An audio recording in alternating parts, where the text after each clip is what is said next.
যে আমি কি পোস্ট দিতে পারি কি পোস্ট দিতে পারি না। এগুলো যারা করতেছে তাদেরকে খুঁজে বের করে দৃষ্টান্তমূলক আইনানুগ ব্যবস্থা নেওয়ার জন্য কিছু যে কথাগুলো বলছি, যে এই পেজগুলো যারা চালাচ্ছে, যারা চালায় আমাকে বিব্রত করতেছে নানানভাবে আমার অডিয়েন্সের কাছে, আমার বা সাধারণ মানুষের কাছে যারা সোশ্যাল নেটওয়ার্কে আছে বা নাই, তো সবাই তো আর আমার লেখার ধরন সমস্ত কিছু আমার অ্যাক্টিভিটি সম্পর্কে জানবে না।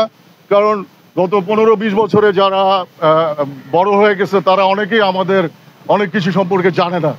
সো আমি এখানে আসছি স্যারের কাছে, হারুন সাহেবের কাছে আসছি, এইগুলো যারা করতেছে তাদেরকে খুঁজে বের করে দৃষ্টান্তমূলক আইনানুগ ব্যবস্থা নেওয়ার জন্য।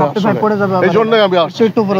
তো এই আর কি। আর আপনারা এখানে যারা আছেন প্রেসের, আপনারাও জানেন এবং আপনাদের সাথে কাজ করে আমাদের অনেক বন্ধু বান্ধব আছে, আমাদের সহকর্মীরা আছে, আমাদের সমসাময়িক সিনিয়ররা আছে, তারাও জানে যে আমি কি পোস্ট দিতে পারি কি পোস্ট দিতে পারি না।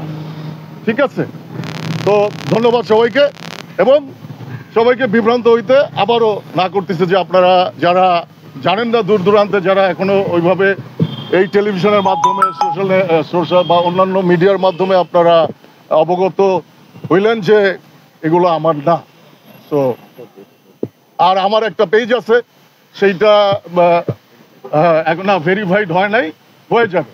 হ্যাঁ, কিন্তু এখন প্রবলেম হচ্ছে যে ভেরিফাইড হইলেও তো এখন ফেক পেজ যে হারে বা নানান জনের তো কোনো মানে ইয়ে নাই, এখানে কোনো তো মানে কি বলে কোনো মানে কন্ট্রোল নাই। যে যেভাবে পারতেছে সে সেইভাবে পেজ খুলতেছে, একাধিক পেজ খুলতেছে। কারণ বোঝা যায়, আমরা বুঝতে পারি যে আমরা যখন কোনো পোস্ট দিই সেখানে কারা উস্কানি দিতেছে, কারা চেতাইতে চাচ্ছে, কারা মানে আছে না অনেক রকম মানুষকে একটা সুস্থভাবে কোনো কিছু ভালোবাসা দিয়ে বা সময় নিয়ে ধৈর্য ধরে অনেক কিছুর জন্য গাছ লাগায়া ফল পাওয়া যায় না, দুধে জাল দেওয়ার সাথে সাথে ফল পাওয়া যায় না, ধৈর্য ধরতে হয়। সেই ধৈর্যটা ধরতে পারলে সহিংসতা কম হয়, ভায়োলেন্স কম হয়, মানুষ ভালো থাকে, মানুষের সাথে মানুষের সম্পর্ক ভালো থাকে।